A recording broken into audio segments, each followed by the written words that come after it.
चरणारविन्दम् गौर कृपा फलीभूत प्रभु श्री हरिनन्दनम् मम जीवन सर्वस्व भक्त्यारोपि पुनः पुनः राधा कृपा श्री गुरुदिनतारकम् प्रभु श्री गौरगोपालम् भक्त्यालोकपितरो कमलाय दक्षो विश्वाम्भरो द्विजपदो जुगधर्मपालो वन्दे जगत्प्रियकरो करुणावतारो आनन्दनियामय विग्रहाय दिव्यच्छविसुन्दराय तस्मै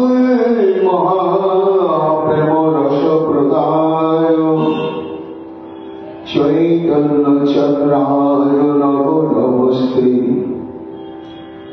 निरानन्दमिदं सर्वं प्रेमानन्दस्मतीकृतम् येन सततं वन्दे नित्यानन्दं जगद्गुरुम् श्रीयाद्वैतनमस्तु भगवद्गीतानुकृपानिधे गौरप्रेमप्रदानाय श्रीसीतापतये नमो राजनिषर्पाय गौराङ्गसुहृदाय च भक्तशक्तिप्रदानाय श्रीगदाधर नमस्तुते प्रणमामि श्रीवासं तमातमपण्डितं मुदा श्रीगौराङ्गकृपापात्रं कीर्तनानन्दमानसम् गौरप्रेमप्रदायैव सारवत्र समदर्शिने नारायणसुताय च श्रीमन्नरहरये नमो वरापिणं रामं मृगमदतिलकं कुण्डलाक्रान्तगण्डम् कल्याक्षं कम्बुकण्ठं सुमेधशुभमुखं सादरनस्तुभिर् श्यामं शान्तं त्रिभङ्गं योगिकरवसनं भूषितं वैजयन्त्या वन्दे वृन्दावनस्थं युवतिशतकृतं ब्रह्मगोपालवेशम् नमो नवीननिताय विनुवातो विनोदिने राधाधर सुधापरं शरिणे गुणमालिने हे कृष्ण करुणा सिन्धो दीनबन्धो जगत्पते गोपेश गोपिकान्त राधाकान्त नमस्तुते मुखं करोति वचालं पङ्गुलङ्घयते गिरिं यत्कृपातमहं वन्दे परमानन्दमाधवम् तप्तो काञ्चन गौराङ्गी राधे वृन्दावनेश्वरी वृषभानुसुते देवी तं नमामि हरिप्रिये महाभावस्वरूपादं कृष्णप्रिया हरियसि भक्तिप्रदे देवी राधिका तं नमाम्यहम् वन्दे नन्दव्रजस्त्रीणाम् अदोलेनो विघ्नसं यशाङ्गुली कथागीतं पुराणे भुवनत्रय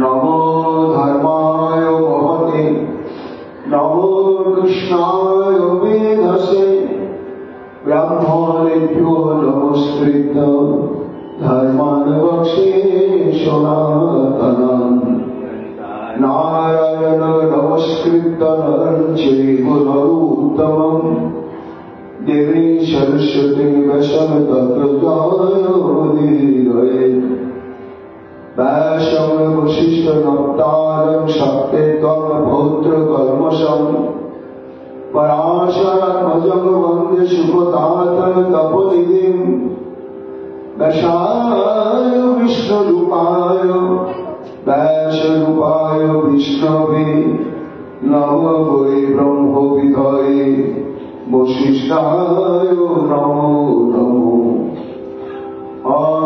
आचुर्वदनो ब्रह्मा दिवाकरो हरि अवानो रचनो शम्भुर् भगवानो वदरायणि यं प्रवयन्तमनुपेतमपेतकृतं द्विपदविलोकादुर्यजुहावो उद्रेकितधर्मयातयतर्वयुभिनेदु स्तं सर्वभूतहृदयं परिमानतोऽस्मि या षण्भावमखिलश्रुतिसर्वैकम् अतारमदीपमतिरिति शतं तमयन्तं संसारिणां कुर्मयाः पुराणगुच्छम् तं वैशिष्णोपयामि गुरुं हरिणाम् योगेन्द्राय नमस्तस्मै शुकाय ब्रह्मरूपिणे संसार सर्पदस्त्रज विष्णुरतं नमोमुच्यते तमादिदेवं गुरुनादिदानं तमालवर्णं सीतावतारम् अपारो संसार समुद्रसेतुं भजामहे श्रीभागवतं स्वरूपम् श्रीमद्भागवतं नौमि अमरपुराणं शुभम् यस्य श्रवणोत्तायनमात्रेण गोविन्दे लभते रुतिम् निगमकल्पतरुर्गलितं फलम् शुकमुखादि अमृतलोकसंयुतं पिबत भागवतं रसमालयम् मुहुरऋषिका भुवि भावुका तुलसी काननं यत्र यत्र पद्मपदानि च पुराणपठनं यत्र तत्र सन्निहितो हरि तत्रैव गङ्गा यमुना च सिन्धु गोदावरी तत्र सरस्वती च सर्वाणि तीर्थानि वसन्ति तत्र यत्र चिदुदारकथा प्रसङ्गो वंशाकल्पतरुभ्यश्च कृपा सिन्धुभ्यैव च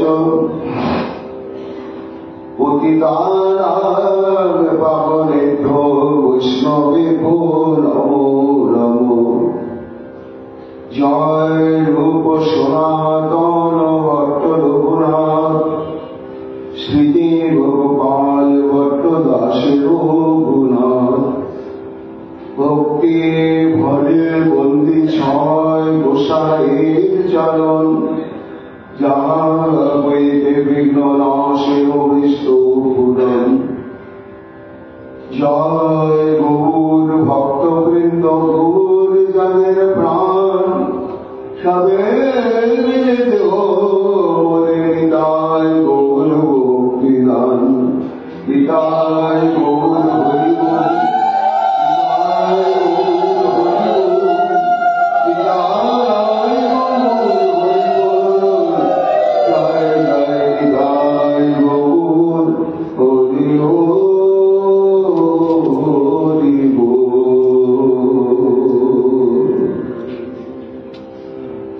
যার মুখে ভাই করি কথা নাই তার কাছে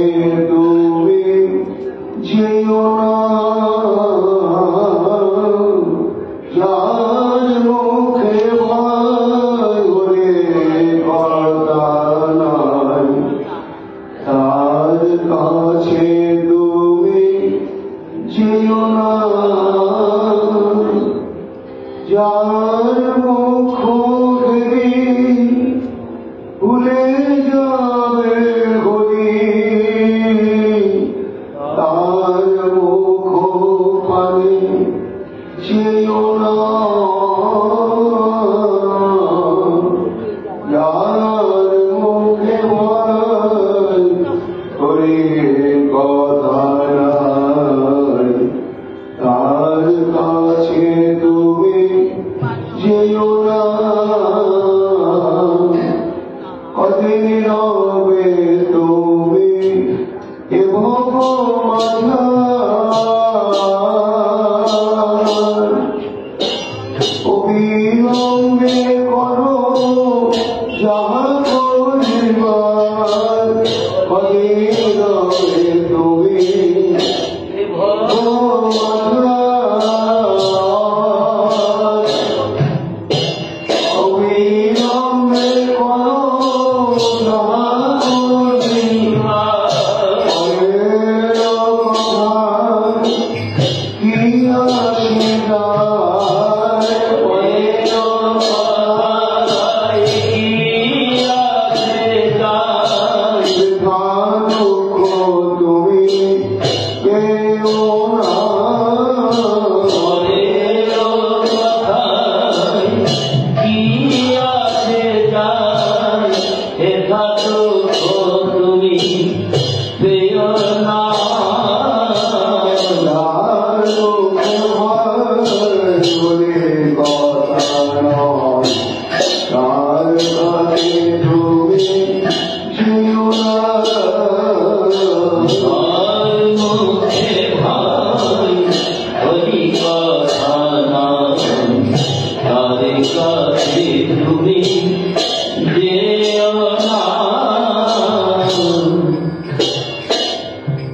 কে তোমার কবে কি কথা রহিবে, সে কথা ভাবিলে বুকে চলবে, কে তোমার কবে কি কথা ভাবিবে,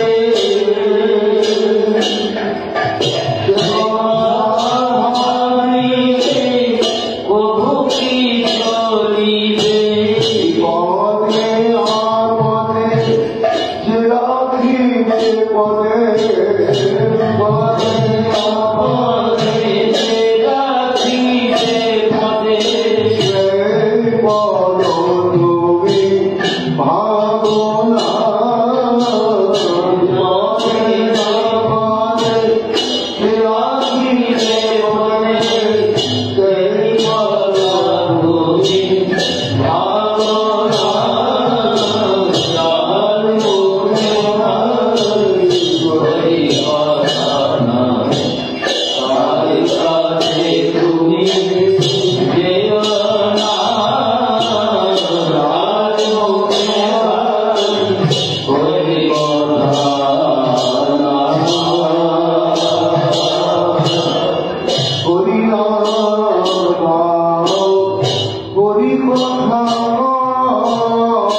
পাবন অবতার প্রেম পুরুষোত্তম অনর্পিত প্রেমদাতা ভগবান শ্রীকৃষ্ণ চৈতন্য মহাপ্রভু অশেষ অনুকম্পায় সাধুগুরু বৈষ্ণবগণে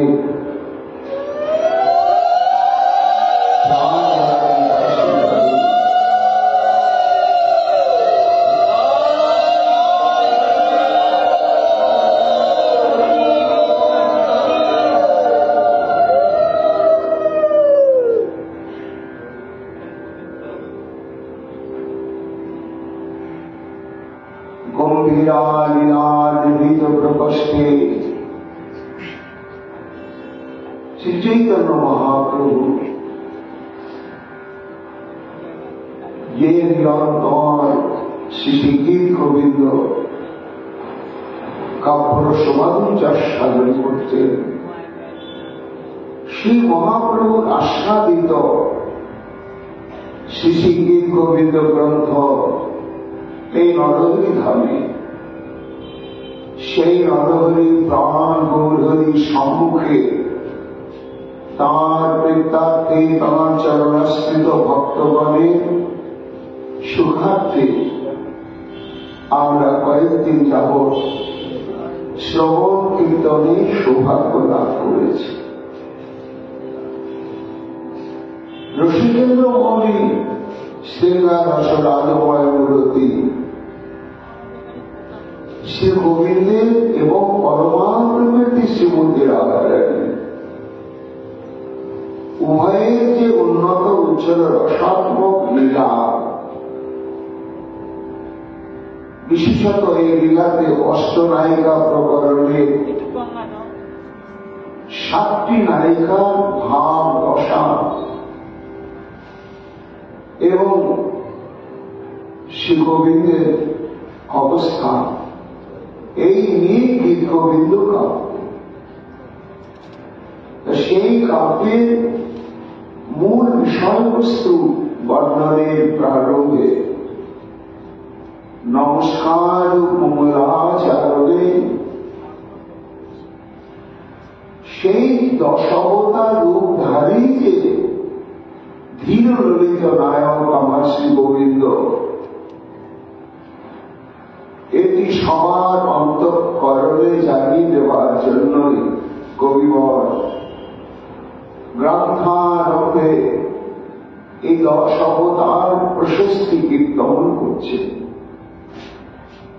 ধারাবাহিক ভাবে আমরা তা শ্রবণ করতে করতে এখনকার প্রসঙ্গ হচ্ছে শ্রী শ্রী রামচন্দ্র অবতার। প্রশস্তিতে তিনি বলছেন বিদ্যারাশি দীক্ষুরানে পতি কমলীলা দশমুখী বলে রমণীরা কেশাবধিত রাম শুনিল জয় জগদীশ হরে জয় জগদীশ হরে। হে শ্রীরাম শরীরধারী গোবিন্দ, তোমার জয় হোক, তোমার জয় হোক। কি করেছিলে তুমি? বিদ্যারসী দীক্ষিতের দিক প্রতি কমলীয় ভয়ঙ্কর রঙে দশানন শ্রী রামচন্দ্রকে নিধন করে তাঁর 10টি আনন 10 দিনের যে দিকপতি তাদের কাছে এই মস্তকগুলোই বড় কাম্য ছিল। কেন না দিক দমনকারী ছিল দশানন রাবণ। এই জন্য তার মৃত্যুই কামনা করতেন। 10 দিকের অধিপতি, পূর্ব দিকের অধিপতি হচ্ছে দিকপাল ইন্দ্র, অগ্নিকোণের হচ্ছে অগ্নিদেব, দক্ষিণ দিকের দিকপতি হচ্ছে যম, নৈরিক কোণের দিকপতি হচ্ছে নৈরিক নামক দেবতা, পশ্চিম দিকের দিকপতি হচ্ছে বরুণ, বায়ুকোণের দিকপতি হচ্ছে ভগল দেবতা, উত্তর দিকের দিকপতি হচ্ছে কুবের, ঈশান কোণের দিকপতি হচ্ছে ঈশান দেব, ঊর্ধ্বলোকের দিকপতি হচ্ছে ব্রহ্মা এবং নিম্ন দেশের দিকপতি হচ্ছে অনন্তদেব। তা এই 10 দিকের 10 দিকপতিগণ এরা প্রতি মুহূর্তে অত্যাচারে উৎপীড়িত ভক্তবিদ্বেষী রাবণের মৃত্যু কামনা করতে, হে প্রভু তুমি রামচন্দ্রের রূপ ধারণ করে অবলীলাক্রমে যুদ্ধক্ষেত্রে দশাননের 10টি মুন্ডকে তুমি ছেদন করে রমণীয় বলে অর্থাৎ প্রার্থিত উপহার রূপে তুমি 10 দিকে বিতরণ করে দিলে দিকপতিগণকে। এমন যে তুমি বিশ্বের অশুভ নষ্টারী ভগবান জগদীশ্বর এবং সর্বমঙ্গলকারী বলি তোমার জয় হোক, তোমার জয় হোক। হে রামচন্দ্র স্বয়ং গোবিন্দ। আমরা শ্রীমদ্ ভাগবতের নবম স্কন্ধতে জানতে পারি প্রভু রামচন্দ্রের সম্পর্কে বিস্তৃত বিবরণ। রামায়ণে তো রয়েছে, কিন্তু যেহেতু প্রভু রামচন্দ্র অবতার পুরুষ, এই জন্য শ্রীমদ্ ভাগবত পুরাণ বর্ণনা করেছে। তার সূর্য বংশে প্রভু রামচন্দ্রের আবির্ভাব। এই পরম্পরাটি কেমন না,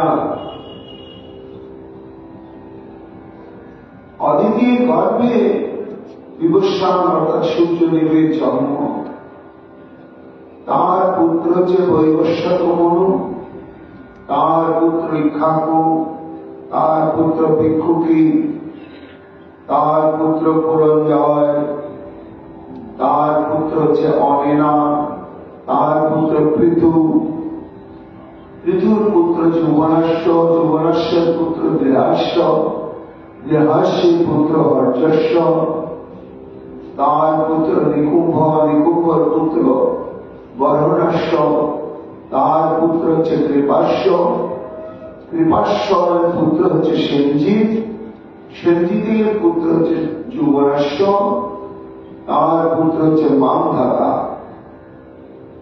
মান্ধাতার পুত্র পুরুকুৎস, তার পুত্র হচ্ছে ত্রশদস্যু, তার পুত্র অনরণ্য, তার পুত্র হর্যস্য, তার থেকে অরুণের জন্ম, তার থেকে ত্রিবন্ধ নামক রাজার জন্ম, তার থেকে সত্যব্রত বা ত্রিশঙ্কু মহারাজের জন্ম, তার পুত্র হচ্ছে হরিশ্চন্দ্র, হরিশ্চন্দ্র পুত্রের পুত্র হচ্ছে রোহিত, রোহিতের পুত্র হচ্ছে হরি, হরিতের পুত্র হচ্ছে অপ্প, সুদেব, তার পুত্র বিজয়, তার পুত্র বৃষ, তার পুত্র রাহু, তার পুত্র হচ্ছে সগর, তার পুত্র অসমঞ্জস, অসমঞ্জসের পুত্র হচ্ছে অংশুমান, অংশুমানের পুত্র দিলীপ, দিলীপের পুত্র ভগীরথ, ভগীরথের পুত্র সুত, তার পুত্র নাভ, নাভর পুত্র শতায়ু, শতায়ুর পুত্র হচ্ছে ঋতুপর্ণ, ঋতুপর্ণের পুত্র সুদাস, সুদাসের পুত্র সৌদাস, তার পুত্র অসমক, তার পুত্র মূলক, তার পুত্র দশরথ। এই দশরথ রামচন্দ্রের পিতা। এই দশরথের পুত্র হচ্ছে ঐরবী, তার পুত্র হচ্ছে বিশ্বসহ, তার পুত্র খট্টাঙ্গদেব, এই খট্টাঙ্গদেবের পুত্র দীর্ঘবাহু, দীর্ঘবাহুর পুত্র রঘু, রঘুর পুত্র হচ্ছে অজয়, অজয়ের পুত্র হচ্ছে দশরথ। এই সূর্যদেব থেকে দশরথ পর্যন্ত বংশ পরম্পরা। অযোধ্যায় যখন মহারাজ দশরথ রাজ্য সাম্রাজ্য পরিচালনা করছেন, তখন তার নিকটস্থ রাজ্যে এক মহারাজা, তিনি রাজ্য পরিচালনা করছিলেন। তার নাম হচ্ছে রোমপাদ। দুই রাজার মধ্যে যথেষ্ট বন্ধুত্ব। দশরথের তিনটি পত্নী, তিনটি রানী আর পুত্র নয়, একটি কন্যা জন্মগ্রহণ করল, পরমা সুন্দরী, তার নাম শান্তা। এইবার তাতে তার অন্তরঙ্গ বন্ধু রোমপাদ খুব দুঃখিত হলেন যে, বন্ধু তোমার কত ভাগ্য বলো, আচ্ছা কন্যাই হোক, তার মুখে তো তুমি বাবা ডাকটা শুনতে পাচ্ছ, তাকে তো কন্যা রূপে তুমি একটু আদর করার সৌভাগ্য প্রাপ্ত হয়েছ। কিন্তু দেখো আমার জীবন এমন, আমাকে সংসারে একটু পিতা বলে সম্বোধন করবে, আমার কোলে উঠবে এমন কন্যাও নেই, পুত্রও নেই। মাঝে মাঝে এই কথা অযোধ্যাপতি দশরথের কাছে বলে। তখন দশরথ বললেন, বন্ধু ঠিক আছে, আমার এই কন্যা সন্তান এতদিন তো আমি পালন করলাম, স্নেহ প্রদান করলাম, তার মুখে পিতৃ সম্বোধন শ্রবণ করলাম, এই কন্যাকে আমি তোমাকে প্রদান করে দিলাম, তুমি স্বগোত্রে একে তুলে নাও, যজ্ঞানুষ্ঠানের মাধ্যমে নিয়ে তোমার কন্যারূপে পালন করো এবং এর মুখে তুমি পিতার শ্রবণ করো। তখন অযোধ্যা অতি দশরথের শান্তা নামক কন্যাকে বালিকা কন্যা রূপে রোমপাদ গ্রহণ করলেন। এরপরে দীর্ঘদিন অনাবৃষ্টি, অনাবৃষ্টিতে ভয়ঙ্কর দুর্ভিক্ষ দেখা দিল রোমপাদের সাম্রাজ্যে। প্রজাগণ সব মারা যেতে শুরু করলেন। তখন তিনি ঋষিগণের শরণাগত হলেন। ঋষিগণ তখন বিচারাদি করে বললেন, মহারাজ এর উপায় আছে, কোন যজ্ঞাদির দ্বারা এই অনাবৃষ্টি দূর করা যাবে না। তুমি যদি ঋষ্যশৃঙ্গ মুনিকে তোমার রাজ্যে আনতে পারো, তাহলে ঋষ্যশৃঙ্গ মুনি পদার্পণ ঘটলে এই রাজ্যে এই অনাবৃষ্টি যোগটা দূর হয়ে যাবে, পরিপূর্ণভাবে বৃষ্টি হবে। তখন তিনি তার ব্যবস্থা করলেন। ঋষ্যশৃঙ্গ মুনিকে নিয়ে এলেন এবং তাদের সুবৃষ্টি হল। তারপরে ঋষ্যশৃঙ্গ মুনিকে আর যেতে দিলেন না, রোমপাদ তার সাম্রাজ্যেই রেখে দিলেন এবং নিজে তার দায়িত্ব গ্রহণ করলেন। করে একদিন তিনি উৎকৃষ্টি যজ্ঞা ঋষ্যশৃঙ্গ মুনির কর্তৃত্বে নেতৃত্বে করলেন তাতে পুত্র রত্ন লাভ করলেন লম্পা। এই ঘটনায় জড়িয়েছিলেন মহারাজ দশরথ। দশরথ তখন বললেন, বন্ধু, তুমি মণিমালের আশীর্বাদে পুত্রেষ্টি যজ্ঞ করে তুমি পুত্র লাভ করলে, তুমি ব্যবস্থা করে দাও, তাহলে আমিও যেন সেই পুত্র লাভ করতে পারি।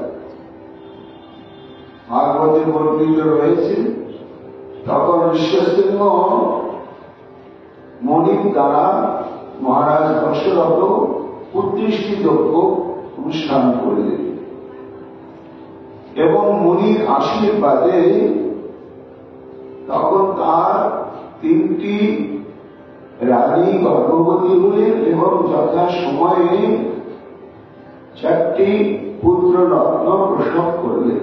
ভাগবত বলছেন, তস্যাপি ভগবান সাক্ষাৎ ব্রহ্ম মনোহরি অংশাংশেন চতুর্ধারাৎ পুত্রত্ব প্রার্থিত শিবৈ রাম লক্ষ্মণ ভরত শত্রুঘ্ন ইতি সংজ্ঞা।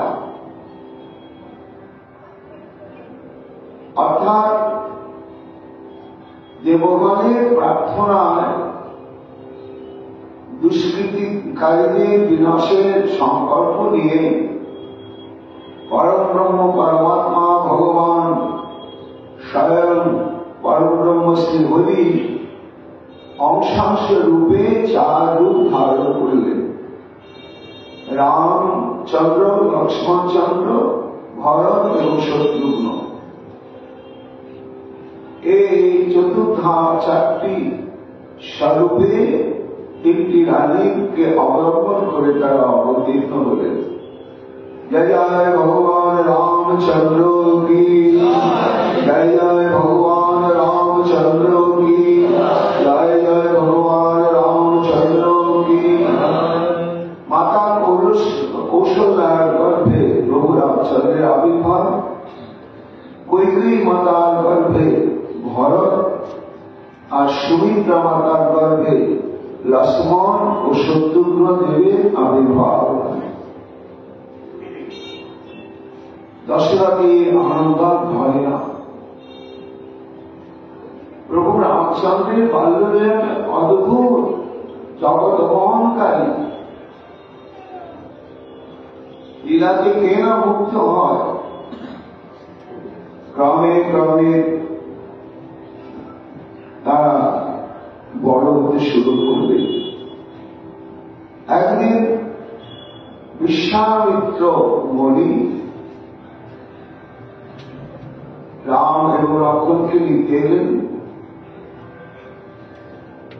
দশরথের নির্দেশ নিয়ে গেলেন। গিয়ে তারকা রাক্ষসী এবং অনেক রাক্ষসকে নিধন করলেন। করার পরে 2 ভাইকে নিয়ে উপনীত হলেন জনক রাজার দরবারে। সেইখানে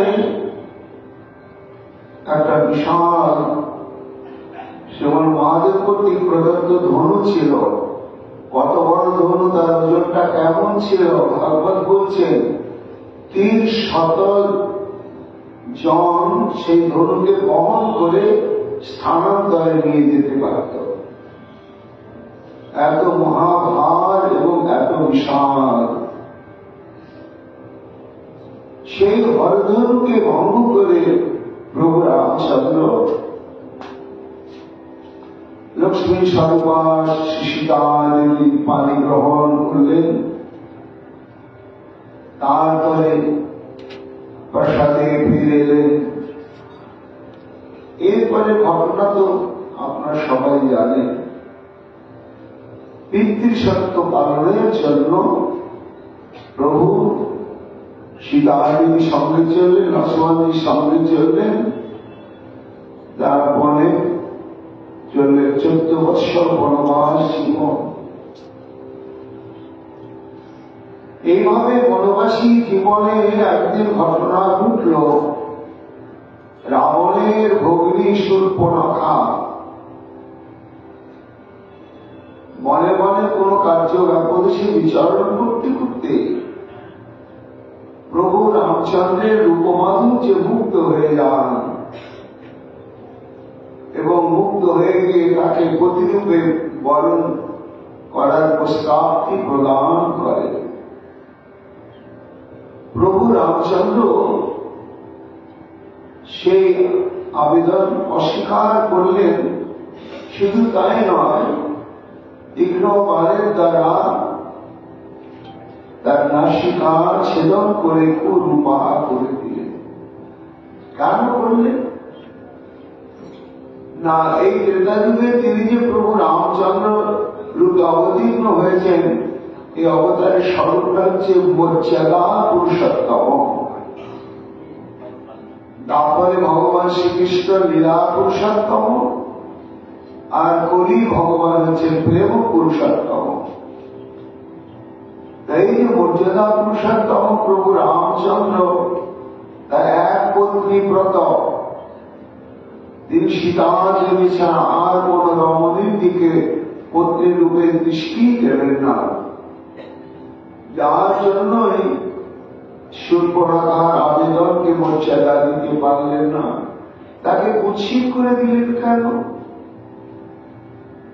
না? এই নিয়ে ব্যাখ্যাকার বলে থাকেন, যেহেতু প্রভু রামচন্দ্র ভগবান আর তাতে শূর্পণখার চিত্ত সমর্পিত হয়ে গিয়েছে, কাজে শ্রী ভগবানের চরণে উৎসর্গীকৃত তার শরীর মনকে যেন দ্বিতীয় কোন পুরুষ আর গ্রহণ করতে না পারে, জন্মান্তরে প্রভু তার বাসনা পূরণ করবেন, এই ইচ্ছাতেই তিনি সেই অবতারে তার নাসিকা ছেদন করলেন। এতে কাঁদতে কাঁদতে গিয়ে উপস্থিত হলেন লঙ্কায়। দাদা রাবণের কাছে সমস্ত এলিয়ে জানালেন এবং সীতাদেবীকে হরণ করার জন্য সেই উত্তপ্ত করলেন।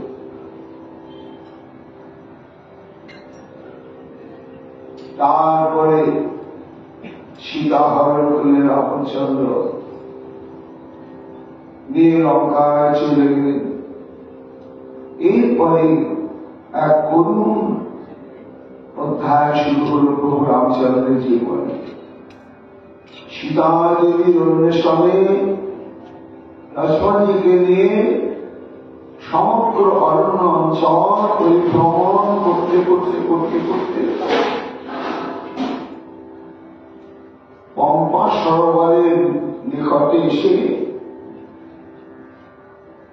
বালি, সুগ্রীব, হনুমান ইত্যাদি সংগ্রাম হল, সন্ধান পেলেন এবং বালিকে বধ করে ভাতৃজায়া হরণকারী, এই জন্য তাকে বধ করে সুগ্রীবকে রাজা করে সুগ্রীব এবং হনুমানের সহায়তায় সীতার সন্ধান এবং উদ্ধারের প্রচেষ্টা করতে শুরু করলেন। পরে যখন জানতে পারলেন যে লঙ্কাপতি রাবণ সে সমুদ্রের পরপারে দ্বীপের মধ্যে তার সাম্রাজ্যে বসবাস করে, তখন ভগবান তার সমস্ত কবি সেনাগণকে নিয়ে অনাসী সমুদ্র সেতু বন্ধন করলেন। করার পরে অবমানিত মানুষ সৈন্য নিয়ে লঙ্কা আক্রমণ করলেন। যখন আক্রমণ করলেন তখন রাবণের ভ্রাতা বিভীষণ, তিনি রাক্ষস হলেও ছিলেন ভগবত ভক্ত এবং তত্ত্বজ্ঞ। তিনি জানতে পারলেন যে প্রভু রামচন্দ্র হচ্ছেন ভগবান, সাধারণ রাজা বা মানুষ না। তখন রাবণকে বুঝাবার চেষ্টা করলেন যে দাদা, তুমি ভুল করছ, আগুন নিয়ে খেলতে যাচ্ছ, এই অন্যায় করো না। যাহাবার হয়ে গিয়েছে মালুকটি সীতাদেবীকে তুমি তার হস্তে প্রত্যাপন করো, করে তার চরণে তুমি শরণাগত হও। এই কথা শুনেই রাবণ তো একেবারে বিক্ষুব্ধ হয়ে গিয়ে বিতাড়িত করে দিলে। বিভীষণ এসে প্রভু রামচন্দ্রের শিবিরে শরণাগত হলে একজন গিয়ে বলছেন, প্রভু রাবণের ভ্রাতা বিভীষণ এসেছেন আপনার কাছে আত্মসমর্পণের জন্য। আমাদের ইচ্ছা নাই, শত্রুপক্ষের ভাই, ও পরিণামে কি করবে কে জানে। বলে দেখো বানরগণ, আমার প্রতিজ্ঞা আছে, সাকৃতিক প্রপন্ন যস্তব স্মৃতি জগাচরে অভয় সর্বদা তস্मै দদামি তদ্ব্রতং মম। আমার প্রতিজ্ঞা রয়েছে, মহাশত্রু যদি হে প্রভু তোমার চরণে আশ্রয় গ্রহণ করলাম এইগুলি পূর্ণ আত্মসমর্পণ করে, তখন তার জন্য অভয় সর্বদা তস্मै দদামি, আমি তখন তাকে অভয় প্রদান করে চিরকালের জন্য আমার চরণে আশ্রয় প্রদান করে থাকে। এই জন্য যেহেতু সে আমার চরণে শরণাগত হয়েছে এবং কায় মন বাক্যে তার এই মনের কথা ঘোষণা করছে, তখন আমি তাকে সন্দেহ করতে পারি না। এই বলে তিনি শ্রী চরণে বিভীষণকে স্থান দিলেন।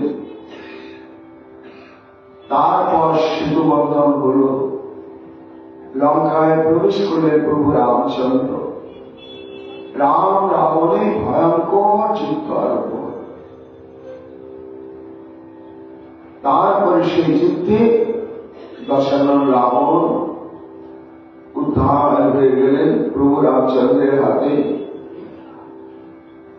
সমস্ত দেবতাগণ পুষ্পবৃষ্টি করতে লাগলেন। সীতা দেবীকে উদ্ধার করে লক্ষ্মণকে সঙ্গে করে, হনুমানকে সঙ্গে করে উৎসব আনন্দে নৃত্য করতে করতে তারা অযোধ্যা পুরীতে প্রত্যাগমন করলেন। তা এই যে প্রভু রামচন্দ্র অবতার, এই অবতারের বৈশিষ্ট্য কি? যেমন বাসুদেব অবতার রূপে ভগবান শ্রীকৃষ্ণ কুরুক্ষেত্রে গীতার বাণী প্রচার করলেন। এই গীতার বাণী প্রত্যেক মানুষের জীবনে দিগদর্শন যন্ত্র, রক্ষা কবচ। নিত্য গীতা পাঠ, গীতার শ্লোকের দিকে তাকিয়ে যদি আমরা জীবন গড়ে তুলতে পারি, তাহলে তাকে দুঃখ পেতে হবে।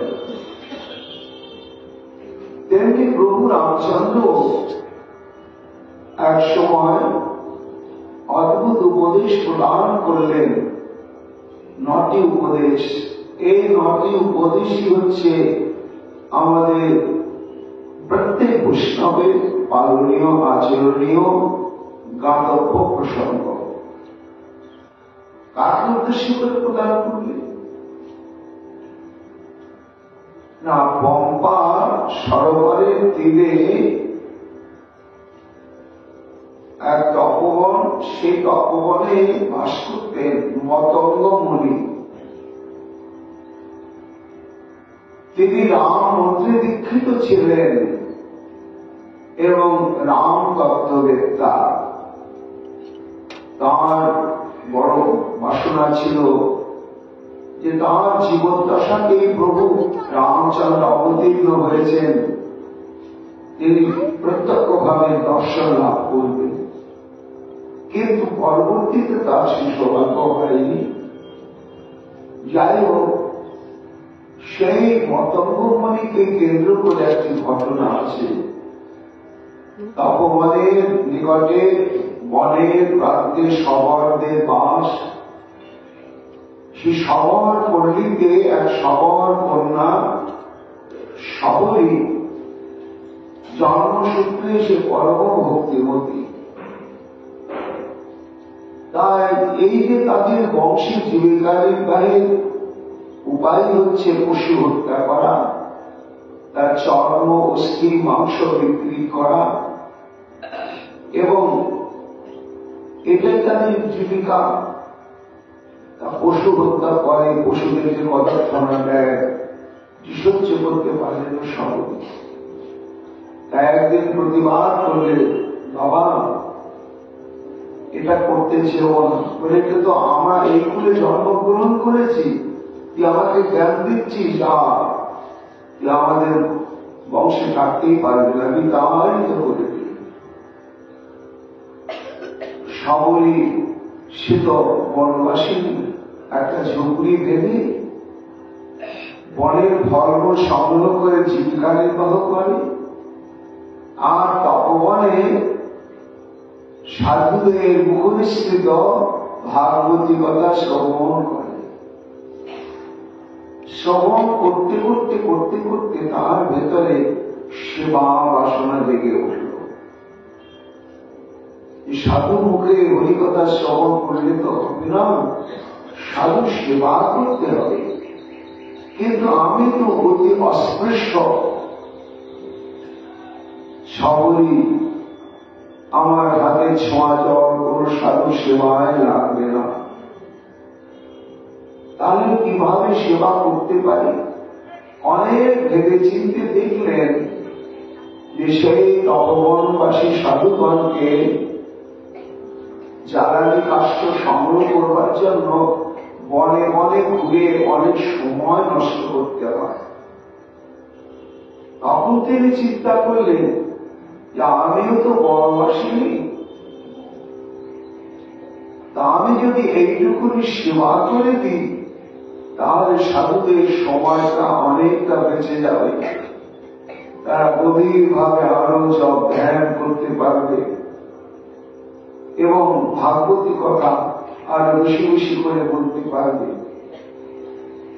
তখন সবরী গভীর রাত্রিতে, আগে দিনের বেলা দেখে দেখে সব কাষ্ঠগুলোকে সংগ্রহ করে যাতে সৎসঙ্গে জ্বালানো যায়, এরকম খন্ড খন্ড করে সুন্দর করে বোঝা বেঁধে বেঁধে আশ্রমের নিকটে কোথাও সাজিয়ে রাখে।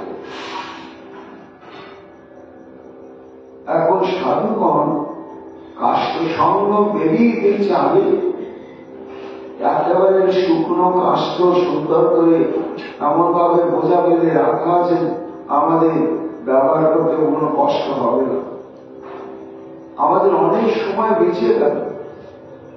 তখন তারা সেই কাষ্ঠ নিয়ে ব্যবহার করতে শুরু করলেন, সবরীর আনন্দ আর ধরে না। এইভাবে রাত্রিবেলা সবার অগোচরে কাষ্ঠ সংগ্রহ করে রাখেন,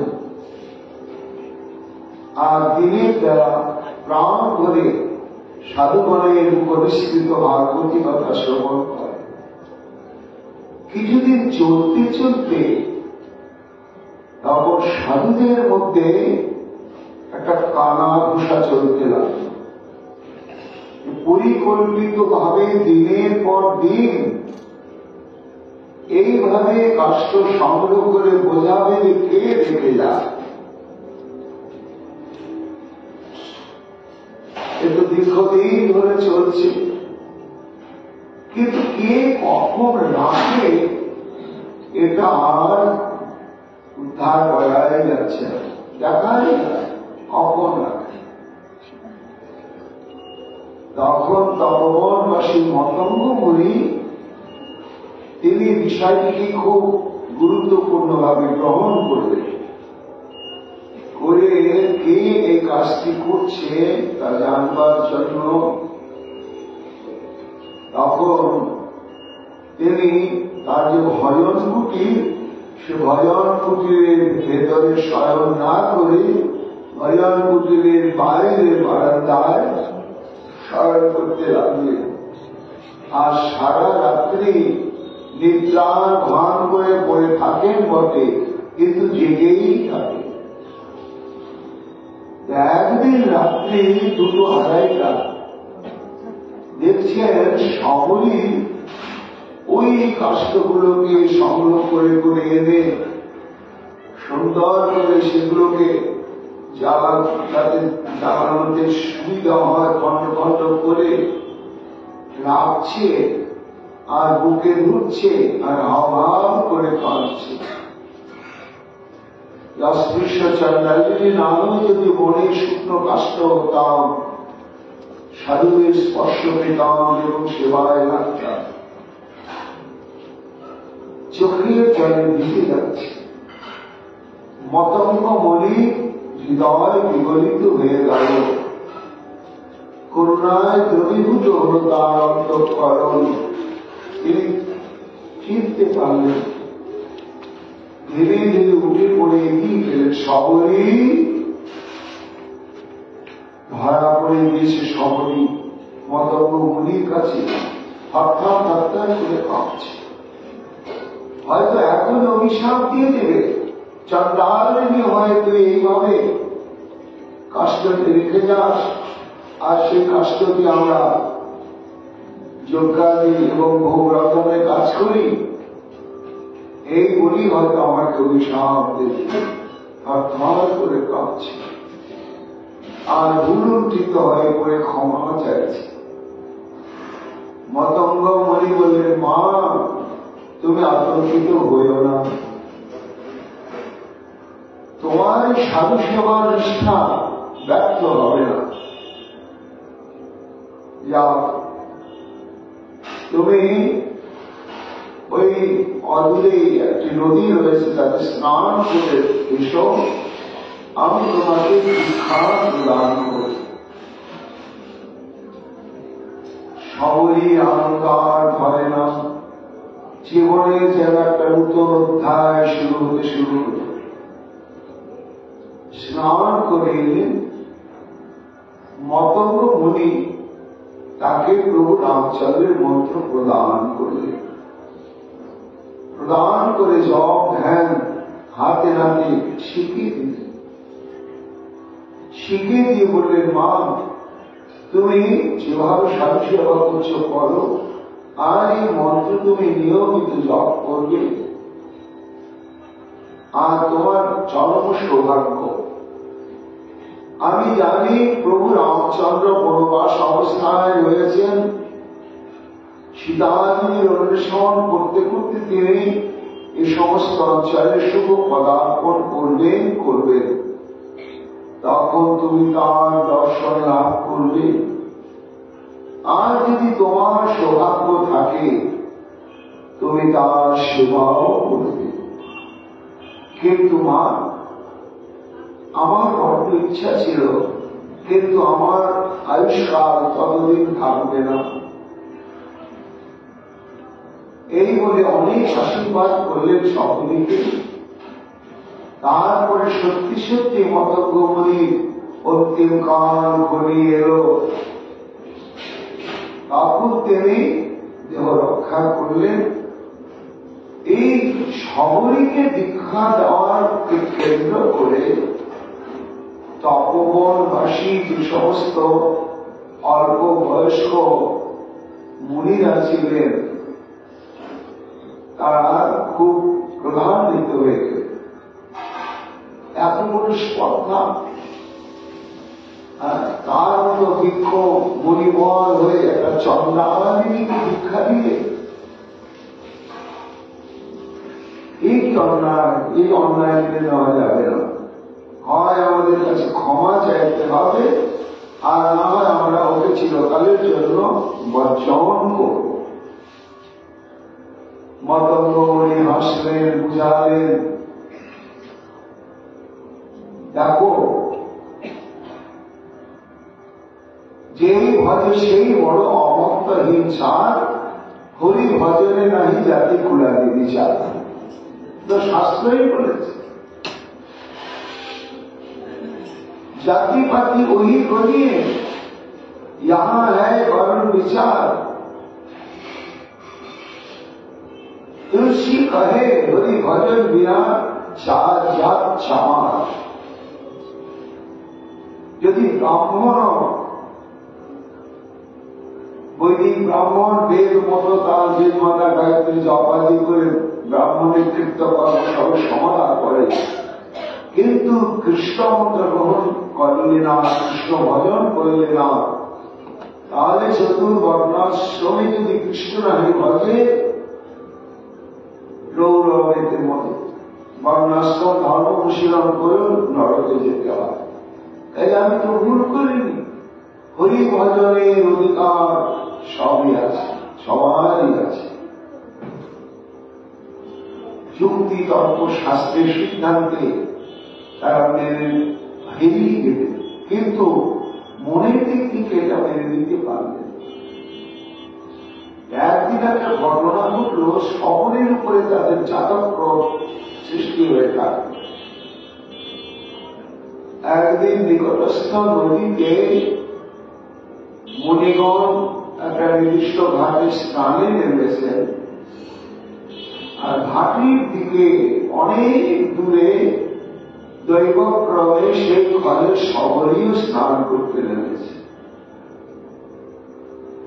এইবার সাধুরা দেখতে পেয়ে, যুবক সাধু ঘরে তো মেজাজ আলাদাই থাকে, ওইখান থেকে শহরীকে গালাগালা আরম্ভ করলে, এত বড় স্পর্ধা, তুইও মহাসাধু হয়ে গেলি, সাধুরা যখন স্নান করবে তোকে স্নান করতে হবে, হ্যাঁ তোর এত বড় স্পর্ধা, এই নদীতে আমরা স্নান করি আর এই নদীর জলে তুই স্নান করছিস, চন্ডালিনী হয়ে।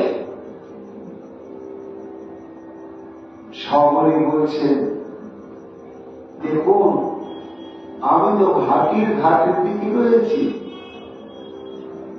আপনাদের স্নানের জলটাই বরং বয়ে এসে আমাকে পবিত্র করছে, কিন্তু আমি যদি অত্যন্ত নিকৃষ্ট মহাপাপী হই তবু এই জলটা তো আপনার দিকে যাচ্ছে না, কেন দিকে আসছিস?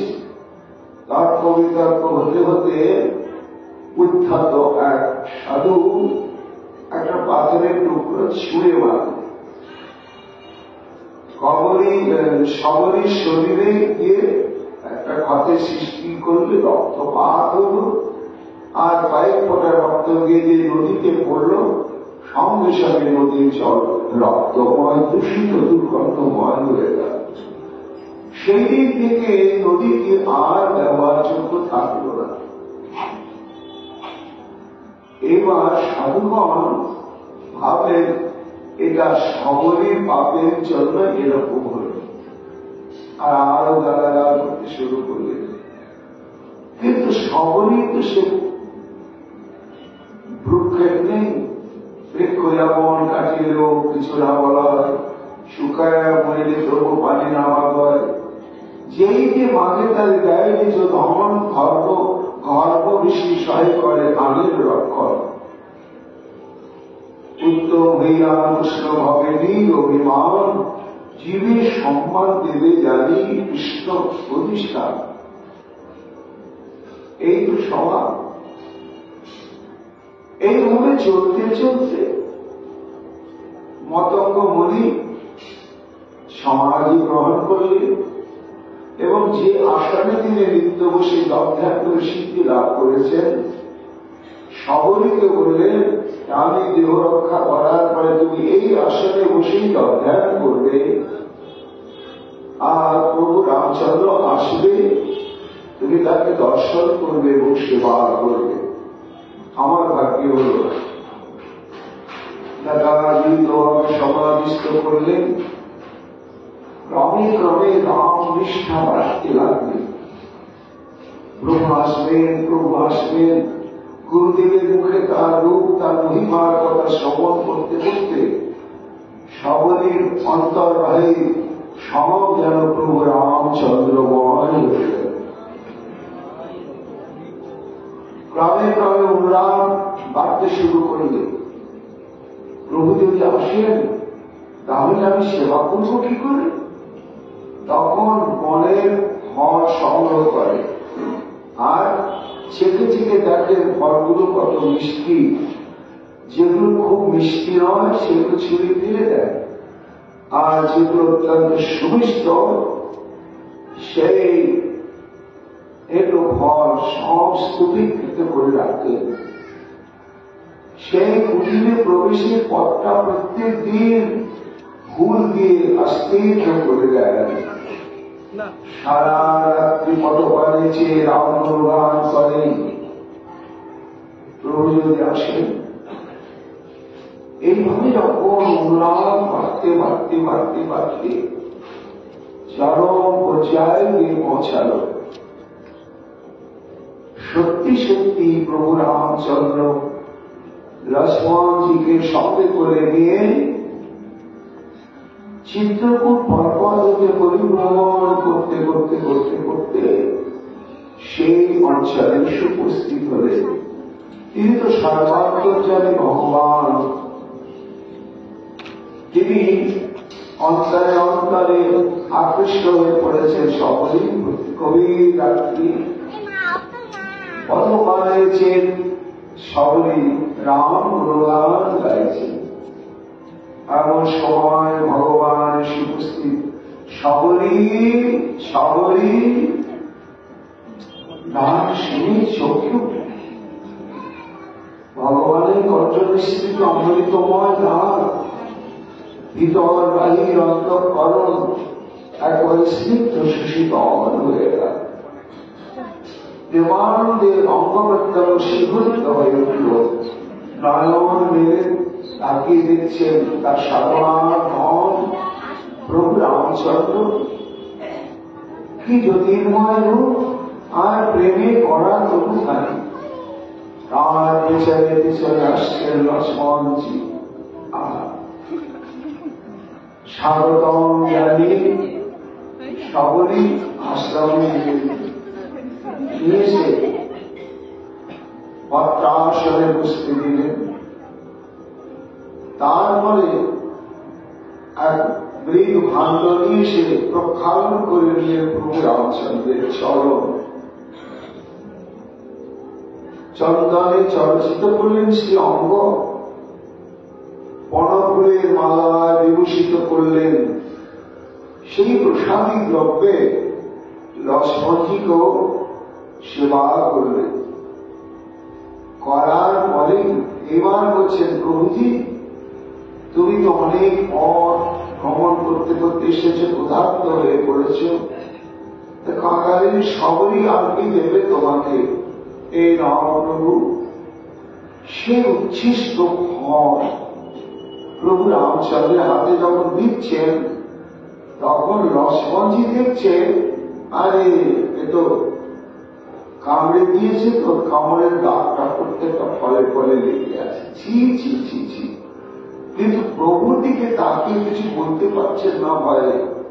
আহা, প্রভু রামচন্দ্র অবলীলাভ তবে সে সকলের হৃদয় নিশ্চিত প্রেম মাখা সেই ফল গ্রহণ করছে আর বলছে, বাবু এ বনবাসী জীবনে কত কত ফল ভক্ষণ করি, কিন্তু আজকে তোমার কুটিরে এসে যে ফল আমি ভোজন করলাম, আমার মনে হচ্ছে জীবনে বোধহয় এমন সুস্বাদু ফল আর কখনো পাব না। এইভাবে প্রভু রামচন্দ্রের সেবা করলেন, আচমন করালেন। তারপরে প্রভু রামচন্দ্র বললেন, মা তুমি বর প্রার্থনা করো। তখন সকলে বলছে, প্রভু আর কি বর প্রার্থনা করব? যেন লজ্জান আবরণ মধ্যে যাতে পেরিয়ার পাওয়ার কিছু বাকি থাকে না প্রভু। সেই তোমার অভয় চরণারবিন্দ যখন প্রাপ্ত হয়েছে, তা তোমার কাছে আমি কি চাইব? চাওয়া পাওয়ার স্বভাব আমার, চাওয়ার অন্তরায় তোমার কাছে চাই রাশি রাশি, তোমাকে তো নাহি চাই। কাছে চাই, ভগবানকে চাই না। কাঁদতে কাঁদতে চরণে পড়ে বলছেন, প্রভুজি যা দিয়েছ এ প্রতিদান দেওয়ার মতোই তো ক্ষমতা আমার নেই। তুমি আমার বহু দিলের নাথ, আমি তো কিছুই নাইলাম দিতে,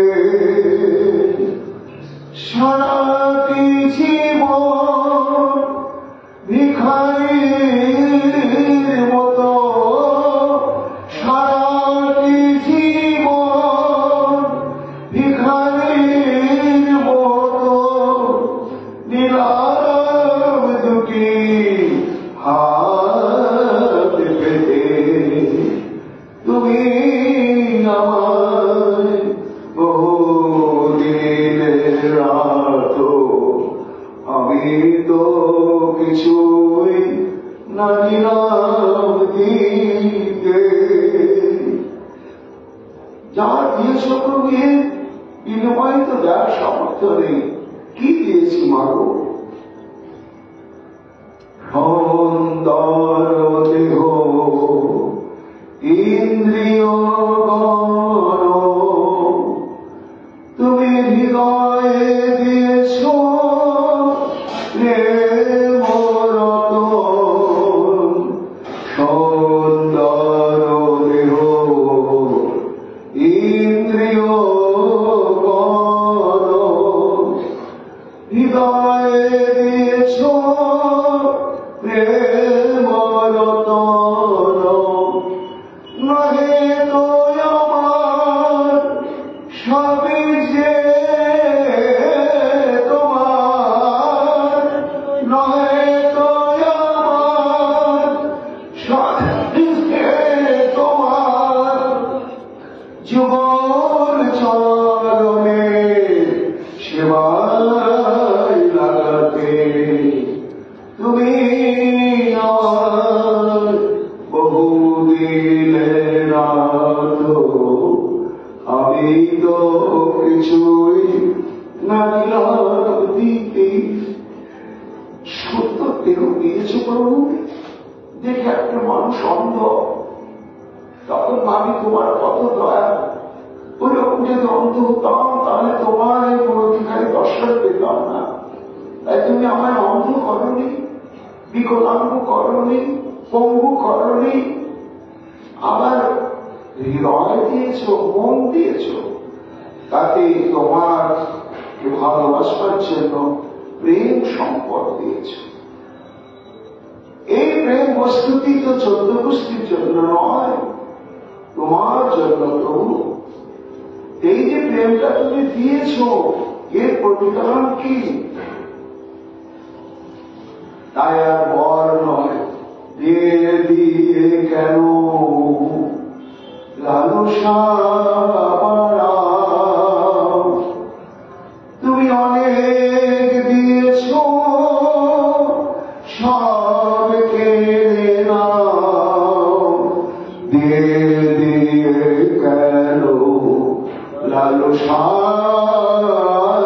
বাড়াও। তুমি অনেক দিয়েছ, সব কেড়ে নাও। পাদ সেবায় মতি থাকুক দিবারাতে, পাদ সেবায় মতি থাকুক দিবারাতে। সর্বদামোদর দাসীর চিতে, তুমি আমায় বোধেলে নাথ, আমি তো কিছুই নাইলাম দিতে। প্রভু আর প্রলুব্ধ করিও না, অস্পৃশ্য চন্দ্রালিনী। এর মধ্যে একটি ঘটনা ঘটে, প্রভু রামচন্দ্র এসেছে। আর কি স্থির থাকতে পারেন তপবনবাসী সাধুরা? যারা চন্দ্রাদেবী বলে ঘৃণা করেছিল, মতঙ্গ মুনিকে ত্যাগ করেছিল, আর সেই আশ্রমে, সেই চন্দ্রাদেবীর কুটিরে অখিল ব্রহ্মাণ্ডপতি সনাতন ব্রহ্ম প্রভু রামচন্দ্রের আগমন হয়েছে। তাই তপবনবাসী সব মনীষীগণ এসে লুটিয়ে পড়লেন প্রভু রামচন্দ্রের চরণে, অনেক স্তুতি নুতি করলেন, প্রশস্তি কীর্তন করলেন। করার পরে বললেন, প্রভু এই চন্দ্রাদেবীর জন্য আমাদের স্বচ্ছন্দ স্নান হয় না, পানীয় জল হয় পাই না, এই নদীটি রক্তাক্ত হয়ে গিয়েছে। প্রভু এর প্রতিকারের বিধান কি? সর্বান্তর্যামী ভগবান তিনি তো সবই জানেন। তিনি বললেন, দেখো মণিগণ, আমি যা বলবো তা শুনবে তোমরা। হ্যাঁ প্রভু, তুমি আমাদের পরমারাধ্য তত্ত্ব শুনবো না?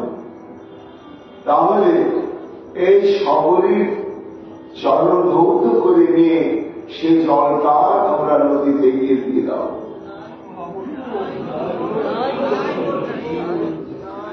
প্রথমে দু একজন কিন্তু করছিলেন, কিন্তু কার সামনে সে দাঁড়িয়েছেন?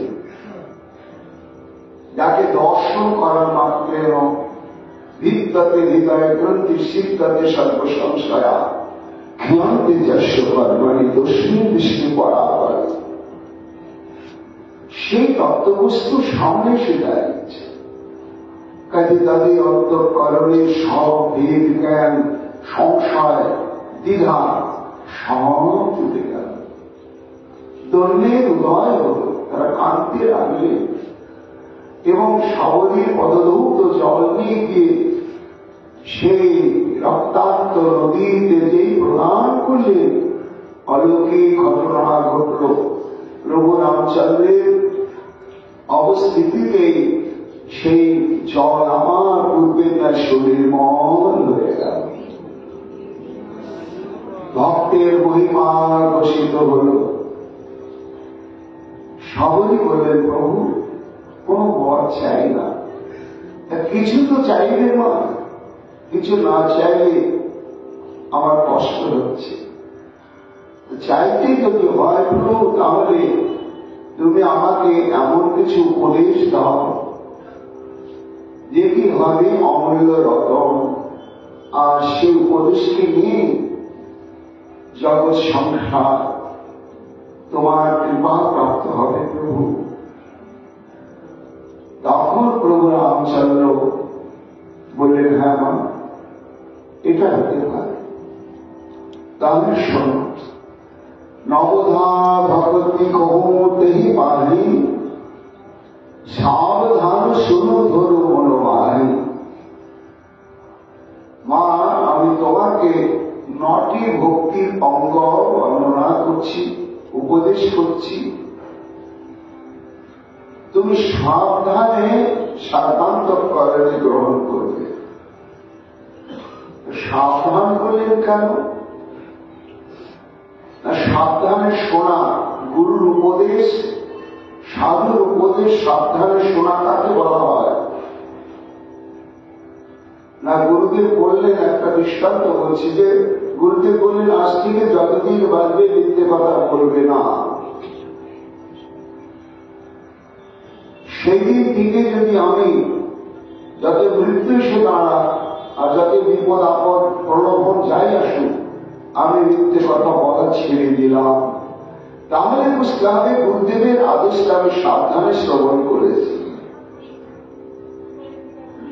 আর গুরুদেব বললেন, যতদিন বাঁচবে মিথ্যে কথা বলবে না।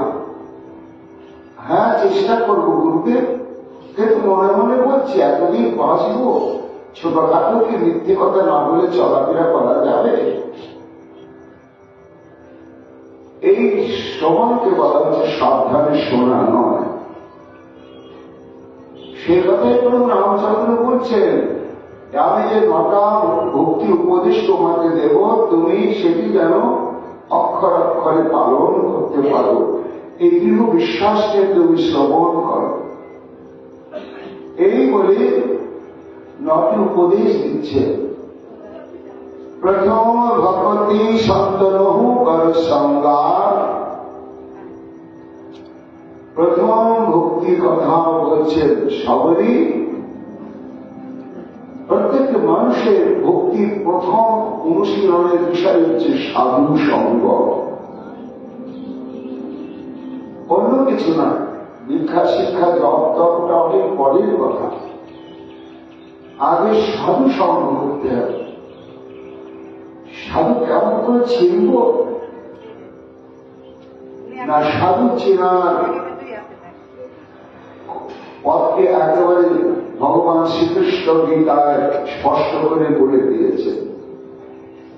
আর সাধু অর্জুন মচ্ছিত্তা মদগত প্রাণা বোধন্ত পরস্পরম কথন্তস্য মানবিত্তি চরমতি চ।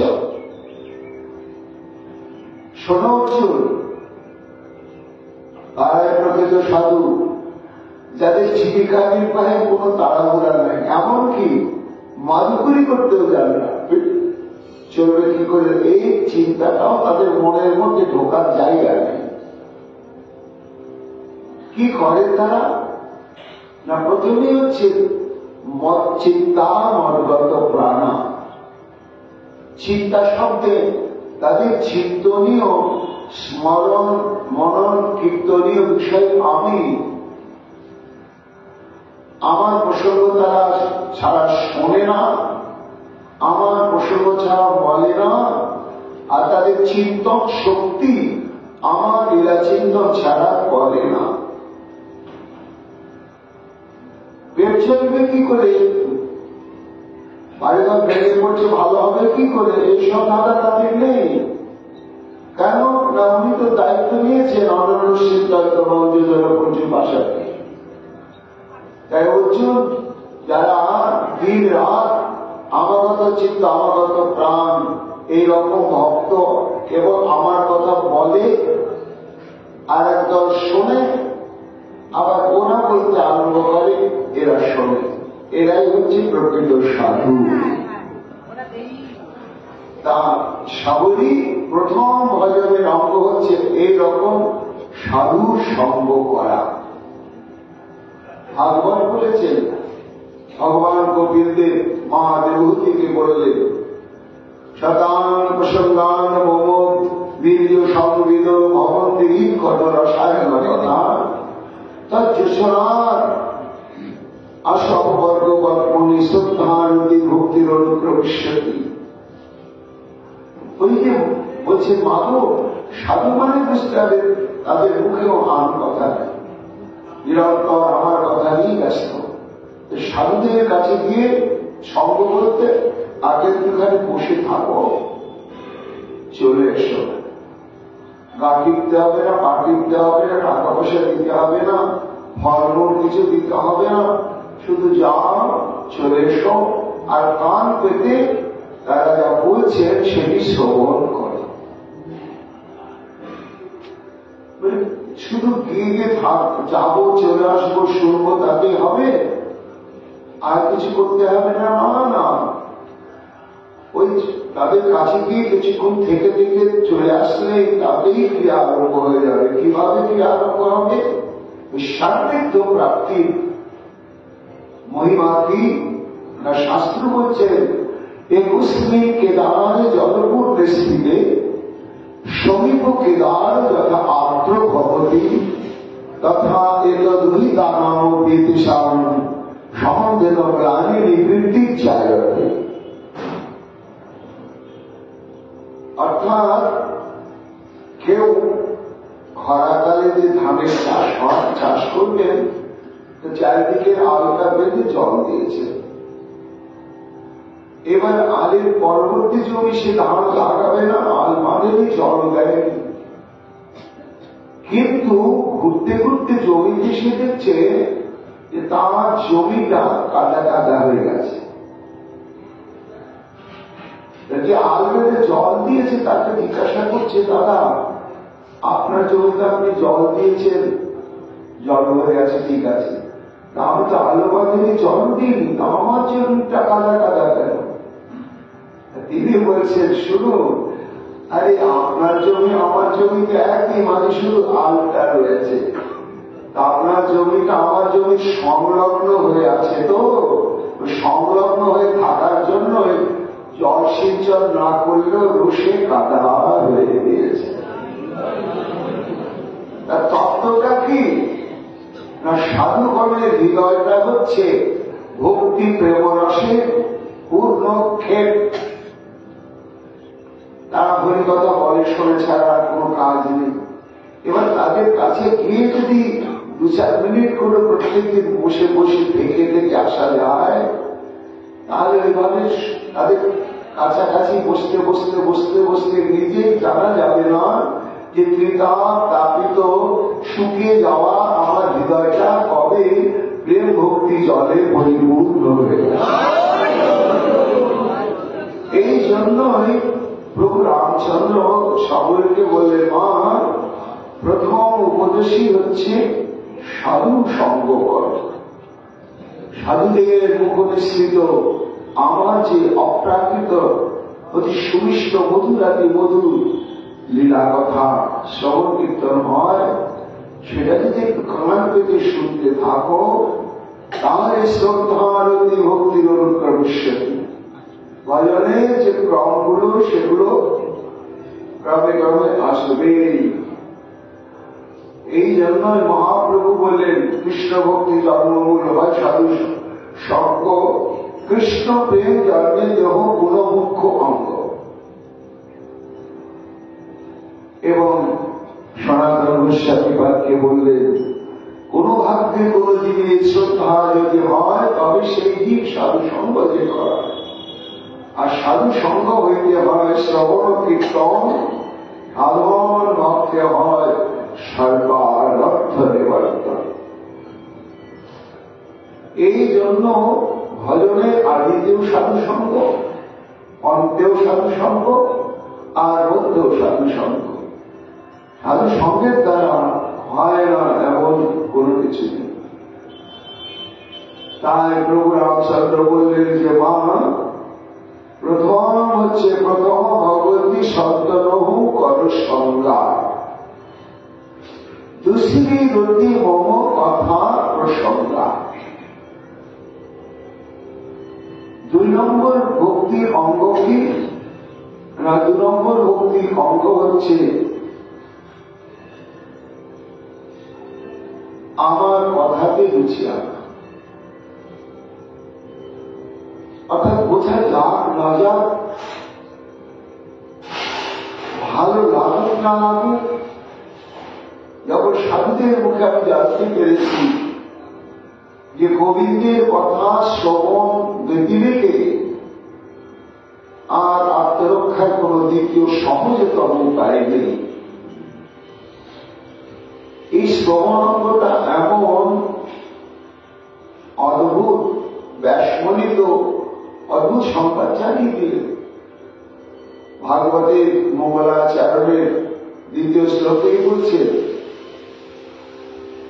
যে সত্য দিব্য অবরুদ্ধাতে কৃত্রিমী শুশ্রূষিতা ছড়া, অর্থাৎ শুশ্রূষু কাকে বলা হয়, শোনার জন্য যারা অন্তঃকরণে অত্যন্ত লালসা লেগেছে।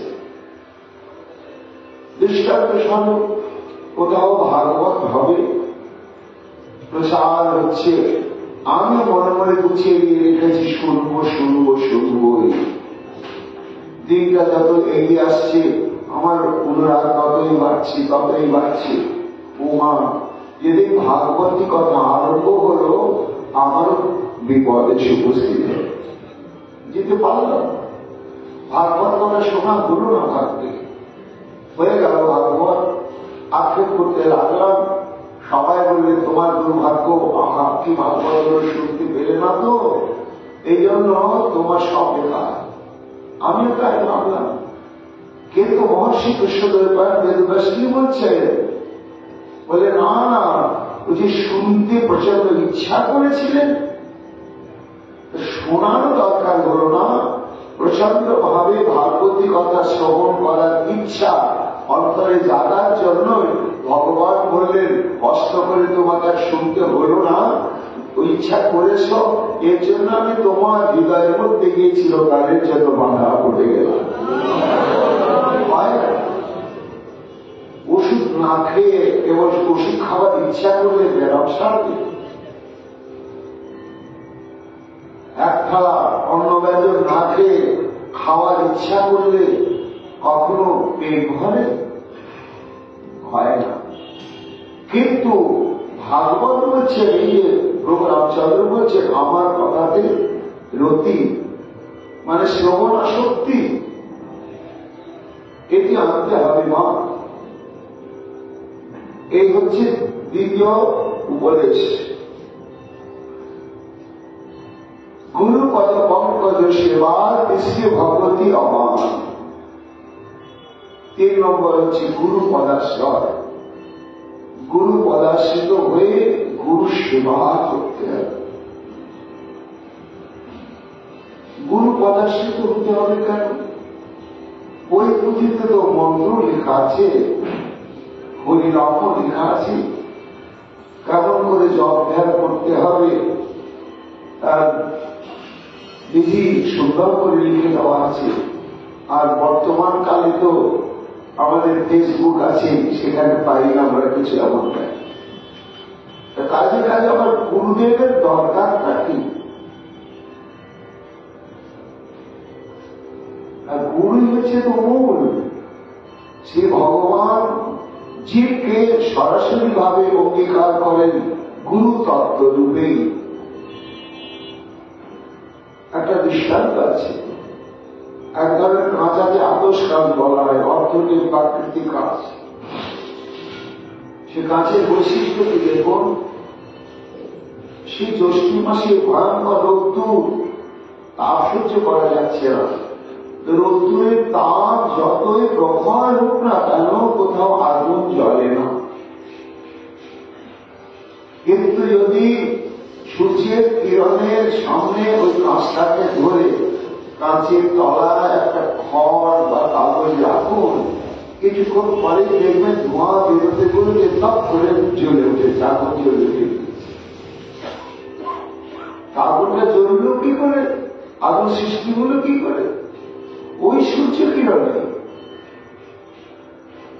সূর্য কিরণ ছড়িয়ে আছে, তাতে আগুন জ্বলছে না, কিন্তু ওই কাঁচের মাধ্যমে সূর্যের কিরণ শক্তিটা কেন্দ্রীভূত হয়ে এমন মহাশক্তি সৃষ্টি করলে আগুন জ্বলে গেল, সে তখন পোড়াতে শুরু করল। ভগবত কৃপা গুরু কৃপা, ভগবত কৃপা শক্তিশালী হয়ে কেন্দ্রীভূত হয় গুরুদেব নামক ওই তত্ত্বের মধ্যে। তাই ভগবানের কৃপা তো সার্বজনীন ভাবে ছড়াচ্ছেই,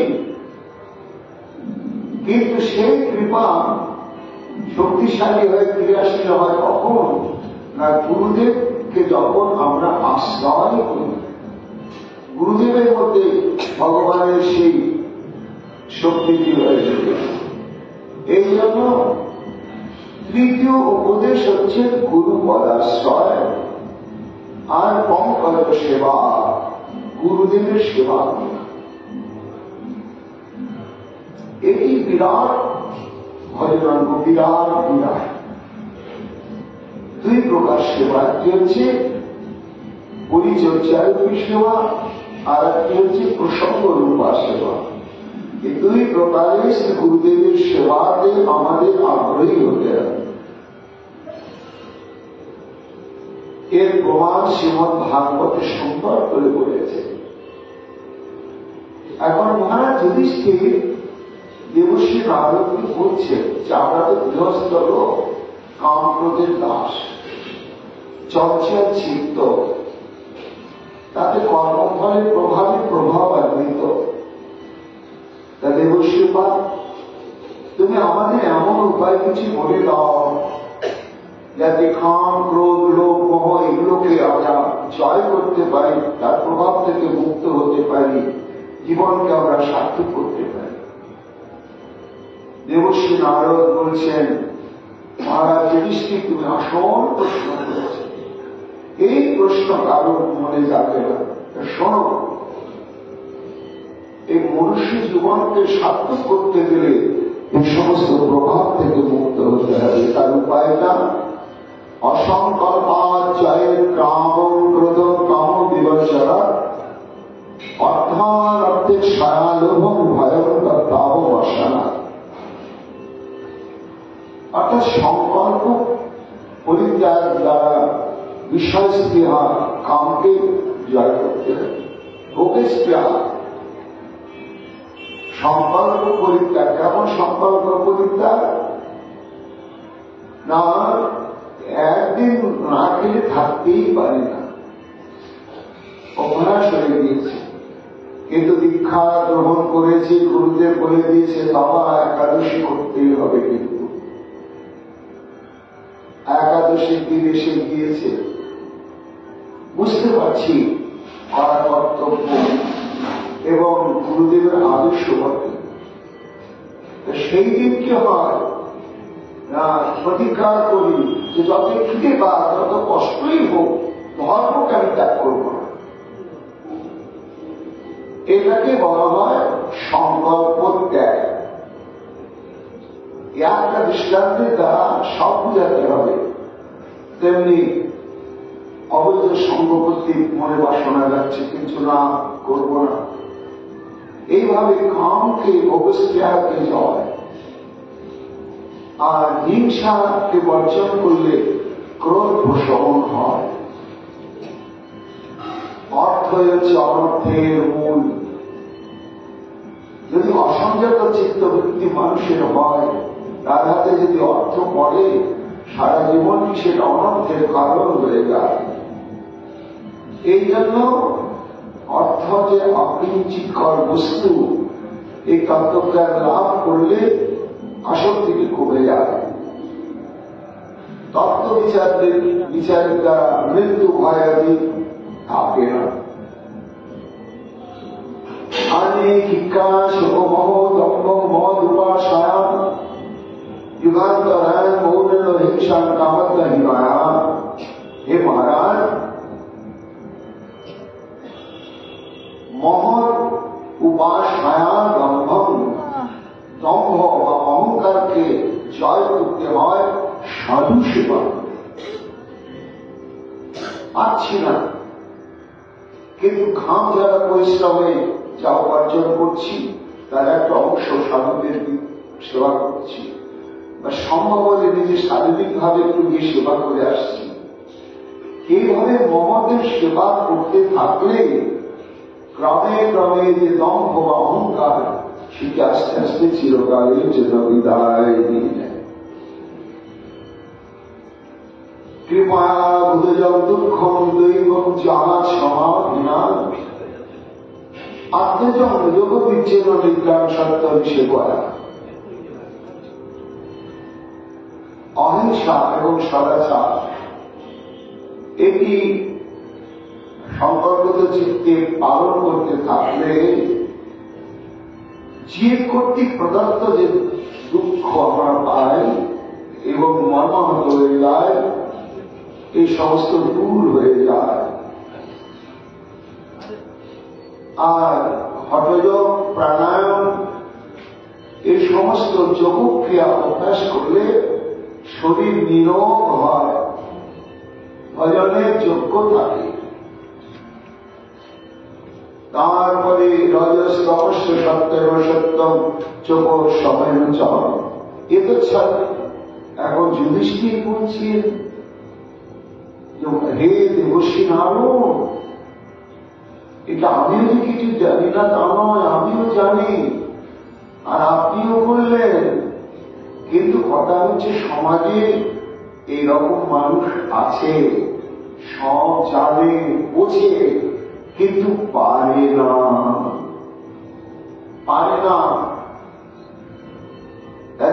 ছেলে বুঝেও সামর্থ্যের অতীত পারবে না করতে। এইরকম যে দুর্বল মানসিক সম্পন্ন শক্তি সম্পন্ন ব্যক্তি, তার জীবনে উদ্ধার বা মুক্তির পথ কি? সেই সম্পদ অবলম্বন করে কাম, ক্রোধ, লোভ, মোহ, মাৎসর্যকে জয় করতে পারবে না। তখন দেবশ্রী নারদ বললেন, মহারাজ একটা উপায়, এতৎ সর্বং গুরু ভক্তা পুরুষ সাজায়।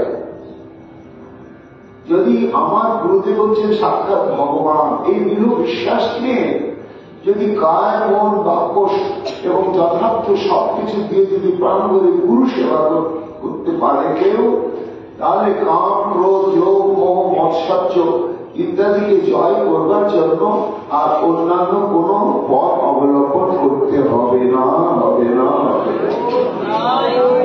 একমাত্র গুরু সেবাতে কাম জয় হবে, ক্রোধ জয় হবে, লোভ, মদ, মাৎসর্য সমস্ত জয় হবে, অনর্থ নিবৃত্তি হবে, সর্বোপরি প্রেম ও ভক্তি লাভ হবে। এই জন্যই প্রভু রামচন্দ্র সবরীকে বললেন যে মা, গুরুপদ পঙ্কজ সেবা তৃতীয় ভগবতী অবান। 3 নম্বর ভক্তি হচ্ছে বিশ্বমের গুরু সেবা, শ্রদ্ধা সহকারে গুরু সেবা। এরপরে চৌতি ভগবতী মম গুণ গলবে কপট তেজিকান। 4 নম্বর উপদেশ হচ্ছে কপটতা পরিত্যাগ করে আমার গুণানুকীর্তনে অভ্যস্ত হতে হবে। ভগবানের গুণানুকীর্তন, তার গুণের অন্ত নাই, গুণনিধি তিনি। নিজের আত্মীয় স্বজনের গুণকীর্তন করতে বুকটা আমাদের চর্চা করে ফুলে ওঠে, কিন্তু তাতে তো কোনো লাভ হয় না। এই জন্যই প্রভু রামচন্দ্র বলছেন 4র্থ ভক্তির পথ হচ্ছে কিনা শ্রী ভগবানের গুণানুকীর্তন।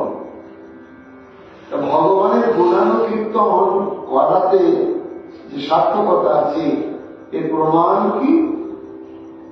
শ্রীমদ্ ভাগবতে 1ম স্কন্ধে 5ম অধ্যায়ে সুত গোস্বামী পাদ বলছেন, ইদানী পুংসস্তপস্যস্বরাম শিষ্টস্য শুদ্ধস্য বুদ্ধ দত্তায় অবিচ্ছেদ অর্থ কবিবি নিরূপিত যদুত্তম শ্লোক গুণানুবর্ণনম।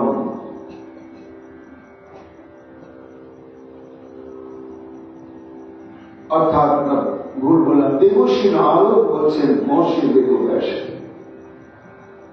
যখন বেদব্যাস জিজ্ঞাসা করলেন যে আমি এত কিছু করেও কেন প্রাণের শান্তি পাচ্ছি না, তখন তার পরিপ্রেক্ষিতে বললেন যে দেখো ব্যাস, তুমি গোবিন্দের গুণানুকীর্তন করার জন্য কোন পুরাণ শাস্ত্র রচনা করো নাই। অন্য কথা বলতে গিয়ে আনুষঙ্গিক ভাবে ছিটে মোটা গোবিন্দের কথা এসেছে, তাই তুমি বর্ণনা করেছ। কিন্তু শোনো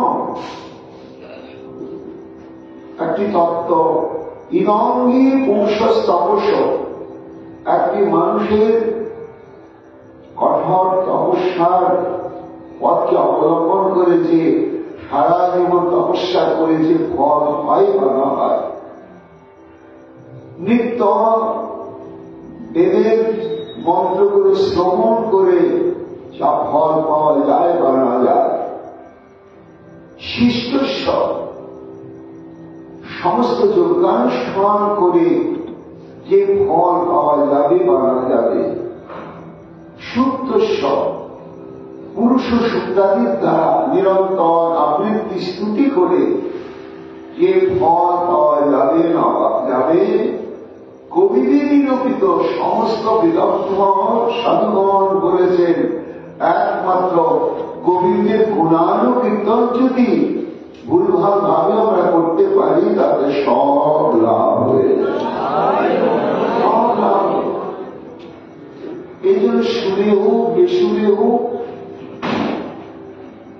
গোবিন্দের গুণানুকীর্তন আমাদের ভজনের একটা অপরিহার্য অঙ্গরূপে আমাদের গ্রহণ করতে হবে। যে প্রত্যেক দিন তার গুণানুকীর্তন করবো বলে গুণানুকীর্তন করতে যদি সমর্থ না হয়, তাহলে তার নাম মহিমা কীর্তন করা অপতিত নিয়মে। এটি হচ্ছে চৌতি ভগতি মম গুণ করবেন কপটতা জিহাদ। এ একটা কথা, কপটতা। কপটতা কাকে বলে? না, আত্মসুখী হওয়ার জন্য অন্তরে যে বাসনা, এই বাসনাটাকে পোষণ করে নিয়ে আমরা যত কাজ কর্ম করি, এটাকে কপট বলা হয়। আর ভগবত বৃত্তার্থে, গুরুদেবের বৃত্তার্থ এটাই যখন মুখ্য হয়ে যায়, তখন সেটা নিষ্কপট ভজন হয়। তাই ভগবানের নাম গুণানুকীর্তন করতে হবে নিষ্কপট ভাবে। পঞ্চম উপদেশ বলছেন মন্ত্র জাপ মমদেহ বিশ্বাসা, পঞ্চম ভজন সবেদ প্রকাশা। পঞ্চম উপদেশ, হে সকলেই আমার মন্ত্র দৃঢ় বিশ্বাসের সঙ্গে জপ করা। আদেশ নেই, মন্ত্রের অধিষ্ঠাত্রী দেবতাকে ভাবনা করতে করতে ওই দীক্ষা নিয়েছি কোন রকমের তাড়াতাড়ি 100 কখন পূরণ হবে, এইভাবে মন্ত্রকে ভাবলাম না, মন্ত্রের অধিষ্ঠাত্রী স্বরূপকে ভাবলাম না। তারপরে মন্ত্র যে আমি জপ করব, ভগবানকে কোন স্বরূপে ভাবতে হবে। তো ভগবান স্মরণে আছেন এটা ভাবতে ভাবতে মন্ত্র জপ করব, না ভগবান নৃত্য করছেন এটা ভাবতে ভাবতে মন্ত্র জপ করব, এটাও তো জানার বিষয় রয়েছে। এগুলো গুরুদেবের আনুগত্যে, অপতিত নিয়মে এবং আসক্তি, প্রেম, আনন্দের সঙ্গে, অনুরাগের সঙ্গে জপ করা আর দৃঢ় বিশ্বাস পোষণ করা। সে বিশ্বাসটা কি? যে মন্ত্র জপের দ্বারা ভগবানকে নিশ্চিত রূপে প্রাপ্ত হওয়া যায়। পূর্ব মহাজনগণ তারা মন্ত্র সাধনার দ্বারাই ভগবান প্রাপ্ত হয়েছেন, আমি নিশ্চয়ই হচ্ছি না কেন? না যেমন করে মন্ত্র জপ করলে ভগবত সাক্ষাৎকার লাভ হবে, আমার তেমন হচ্ছে না। এই পঞ্চম উপদেশ হচ্ছে মন্ত্র জপ মমদেহ বিশ্বাসা, পঞ্চম ভজন সবেদ প্রকাশা। লিখিত বেদ শাস্ত্র বিশ্বাসের সঙ্গে মন্ত্র জপের কথা ঘোষণা করেছে। ষট দম শিরম বিরহতি বহু কর্মান, নিরত নিরন্তর সচ্ছল ধর্মান। 6 নম্বর হচ্ছে মান দম শীল বিরতি বহু কর্মা, আর নিরন্তর সচ্ছল ধর্ম। 6 নম্বর উপদেশ হচ্ছে দম। দম কাকে বলা হয়? না বাহ্যেন্দ্রিয় সংযমকে বা নিগ্রহকে বলা হয় দম। কুৎসিতাৎ কর্মণ বিপ্রযচ্ছ চিত্ত নিবারণম, সংকীর্তিত দম প্রাজ্ঞৈ সমস্তত্বদর্শিভি। শাস্ত্র হচ্ছে মন কুৎসিত কর্ম করতে ব্যস্ত হয়ে গিয়েছে, আমি তাকে টেনে টেনে নিয়ে আসছি। এইভাবে আনতে আনতে যখন সে কৃতকার্য হয়, তখন তাকে বলা হয়, ওটার নাম হচ্ছে দম। এইভাবে কুৎসিত কাজে আসক্ত চিত্তবৃত্তিকে অনুশাসনের মাধ্যমে, শ্রীহরি চরণের শরণাগতির মাধ্যমে, গুরু কৃপার করে বিশ্বাস রেখে মনকে সরিয়ে আনার যে প্রচেষ্টা, তার নামই হচ্ছে দম। ভজন সাধন করতে গেলে এই চেষ্টা করতেই হবে। আর বিরতি বহু কর্মা, ভজন করতে গিয়ে ভজনে অনেক বাধা আসে। কি বাধা? লাভ পূজা প্রতিষ্ঠার বাধা। এটার কি প্রয়োজন নাই? আছে, একটা স্তর বিশেষ আছে। কেন মঠমন্দির প্রতিষ্ঠা প্রচারের একটা কেন্দ্র, তার দ্বারা মানুষের কাছে সংবাদ পৌঁছায়, হরি ভজন করতে হবে সে কথা। কিন্তু সেটি যদি ভজন সিদ্ধ না হয়, ভগবত ইচ্ছায় না হয়, নিজের কামনা বাসনা পূরণের ইচ্ছায় যদি হয়, তাহলে ওটা ভজন বিঘাতক হয় এবং ভজনে যে লক্ষ্যস্থল পৌঁছা যায় না। দেখুন আমাদের সর্বস্বামীগণের আচরণ কি, সনাতন গোস্বামী পাদকে কেন্দ্র করে মদনমোহন প্রকট হলেন। সনাতন গোস্বামী তো মঠাধীশ হয়ে মঠে থাকতে পারতেন, দায়ী দায়িত্ব নিয়ে মঠ চালনা করতে পারতেন নাকি? রূপ গোস্বামী পাদ তাকে কেন্দ্র করে যখন শ্রী গোবিন্দজি প্রকটিত হলেন, মন্দির প্রতিষ্ঠা হল, তখন কি তিনি মঠের অধীশ্বর হয়ে, পরিচালক হয়ে, আচার্য হয়ে মঠের গদিতে বসে থাকতে পারতেন না? তা যদি থাকতেন তাহলে আমরা উজ্জ্বলের মনে ভক্তেরা শব্দ সিন্ধু পেতাম না, বৃহৎ ভাগবতামৃত পেতাম না। কেন না? ভজনের উচ্চ কোঠাতে গিয়ে নিরন্তর রাধারানীর চরণে চিত্ত সংলগ্ন করে রাখতে হবে। তা সেটা এতে হবে না। তাই প্রভু রামচন্দ্র বলছে যে মা বিরতি বহু কর্মা, 1000 একর জমির উপর একটা মঠ করবো, আকাশ ছোঁয়া, একেবারে কর্মযোগ্য আরম্ভ করে দিলাম, রাধা দাসী হওয়া যাবে না। এই ভক্তিকে অনুশীলন করতে গেলে একটা সীমিত ভাবের মধ্যে ভক্তির অনুশীলনে ডুবে থাকতে হবে। আর নিরন্তর সজ্জন ধর্ম, সাধু সঙ্গ থেকে বিচ্যুত হলে চলবে না। আর সাধুর আচরণে যে সংবিধান করে দেওয়া হয়েছে সেটি আমাদের পালন করতে হবে। সাতম সমমহিময় জগ দেখা, মতে সন্ত অধিক করি লেখা। 7 নম্বর উপদেশ সকলকে বললেন ভগবান রামচন্দ্র যে মা, জগতে পবিত্র অপবিত্র নিজ উঁচু সবার মধ্যে আমি বর্তমান, এটা প্রত্যক্ষ অনুভব করবার চেষ্টা করতে হবে। মহিময় জগৎ দেখা, এই জগতের মধ্যে আমি, আবার যখন আমাকে দেখবে তখন আমার মধ্যে সর্বজগৎ। গোবিন্দের মধ্যে মুছি মেধর নিকৃষ্ট চোর ডাকাত গুন্ডা বদমাস গোবিন্দের মধ্যে আছে। আমার চোর ডাকাত গুন্ডা বদমাস মুছি মেধর, তার মধ্যে গোবিন্দ আছে। গোবিন্দের মধ্যে তারাও আছে, তাদের মধ্যে শ্রী গোবিন্দ আছে। এটি ভজন সাধন করতে করতে করতে করতে করতে করতে সাধকের এটি প্রতিষ্ঠ ভাবে অনুভব হয়। মহাপ্রভু বললেন মহাভাগবত থেকে সাবর জন্ম, তাহা তাহা হয় তা শ্রীকৃষ্ণ স্ফুরণ। রামানন্দ রায় কি বলছে, ভজনের একটা স্তর আছে, সেই স্তরে যখন পৌঁছে যায় তখন সবার মধ্যে তাকেই দেখে। সাবর জঙ্গম দেখে না, দেখে তার মূর্তি।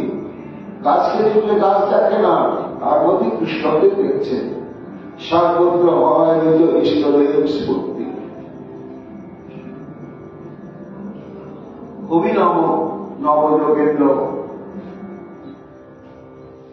নিমি মহারাজকে বলছে সর্বভূতেষু পশ্যেৎ ভগবত আত্মাত্মন ভূতানি ভগবতাত্মনিষ্ঠ ভগবত উত্তম। মহারাজ যিনি প্রত্যেকটি বস্তুর মধ্যে সাক্ষাৎ নিজের আরাধ্য দেবতাকে প্রত্যক্ষ অনুভব করেন, আবার নিজের আরাধ্য দেবতার মধ্যে যখন বিশ্ব জগৎকে অনুভব করেন তখন তাকেই বলা হয় তিনি ভাগবত উত্তম শ্রেষ্ঠ ভক্ত।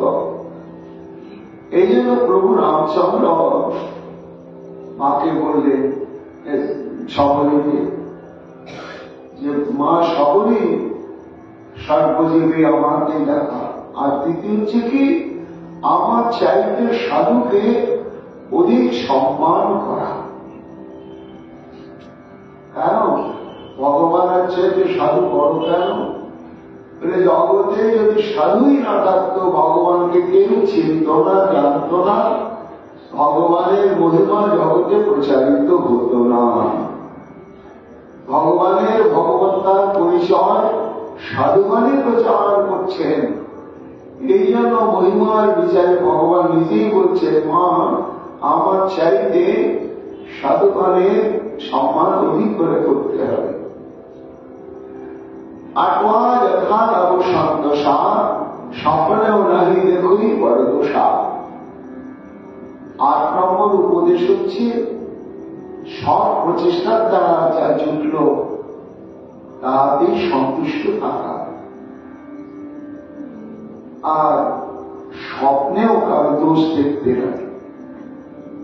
কেন দোষী লোক নেই জগতে। মানুষ নিন্দনীয় কর্ম করছে, আমি ভাবছি ইচ্ছা করে করছে না, ওর কর্ম ফল ওকে করাতে বাধ্য করছে, ওর দোষ নয়। এই জন্য যথাভাবে সন্তুষ্ট না হলে ভজন করা যাবে না। আর ভজনের উন্নতি ঘটবে না যতক্ষণ দোষশূন্য দৃষ্টি লাভ করতে না পারবে। সর্বশেষ উপদেশ হচ্ছে নবম সরল সবসন ছলহীনা মম ভরসা নিয় ভরসা নদীনা। আর নবম উপদেশ হচ্ছে মা শিশুর মতন সরল হতে হবে। সংসারে যেমন কুটিলতা শিশুর মনে প্রবেশ করে না, আমরা যখন বড় হয়ে যায় তখনই ভেদ জ্ঞান এসে যায়। ভজন করতে করতে আমাদের আবার সেই শিশু মনের স্তরে পৌঁছে যেতে হবে। নবম সরল সব সরল বিনা মম ভরসা নিয়ে ভরসা রাখি না, আমাদের পরিপূর্ণভাবে নির্ভরশীল হয়ে থাকে। নবম একম চিরহকে হই নারী পুরুষ চরাচর হই। এই 9টি উপদেশের মধ্যে যদি কেউ 9টি উপদেশ পালন করতে নাও পারে, সকলেই 1টা 2টাও যদি শ্রদ্ধা বিশ্বাসকে পালন করে, তাতে সে আমার অভয় চরণারবিন্দ প্রাপ্ত হয়েই যাবে। এই উপদেশটি সকলকে প্রদান করেন প্রভু রামচন্দ্র। আর প্রভু রামচন্দ্র বললেন, মা এবার তাহলে আমি তো সীতা সন্ধানে বেরিয়েছি। বলে, প্রভু তুমি এগিয়ে যাও, গিয়ে কিছু দূর এগোলে পাবে সুগ্রীবের সঙ্গ। আর সুগ্রীবের সঙ্গ পেলে হনুমানের সঙ্গ পাবে। এটি তোমার মা সীতার উদ্ধারের পথটা সুগম হবে। এই বলে সাবরী দেবী ওই রামচন্দ্রের চরণে মস্তক রেখে হা রাম বলতে বলতে ওইখানেই দেহ ত্যাগ করলেন। এই জন্য কবিরাজের এই 10 অবতারের মধ্যে ভগবানের মহিমা কীর্তন স্বরে রাম অবতারকে বিশেষভাবে উল্লেখ করলে সে রামচন্দ্রের স্মরণটাকে তিনি সাক্ষাৎ দিচ্ছে। দর্শ পরামর্শ কৃষ্ণস্তু ভগবান স্বয়ং তিনি চতুর্থা বিভক্ত হয়ে মর্যাদা পুরুষোত্তম রূপে অবতীর্ণ হলেন ত্রেতা যুগেতে। আর তারপরে তিনি হলেন লীলা পুরুষোত্তম। এই প্রভু রামচন্দ্র গুণগান করার পরে আর বাকি থাকলো 3টি অবতার। এক হচ্ছে বলদেব অবতার, বুদ্ধ অবতার এবং কল্কি অবতার। আগামীকালই আমাদের নবম দিবসে সংকল্পিত গীত গোবিন্দ কথা প্রসঙ্গে পূর্ণাহুতি। এই 10 অবতার প্রশস্তি শ্রবণ কীর্তনে এবছরের মতো আমাদের গীত গোবিন্দ আস্বাদন বিশ্রাম লাভ করবে। আবার মহাপ্রভু যদি বাঁচিয়ে রাখেন, পরবর্তী অংশ আমরা আবার পরবর্তী বছর থেকে আস্বাদন করব। এখনকার মতো শিক্ষকদের প্রসঙ্গ এখানেই বিশ্রাম লাভ করছে।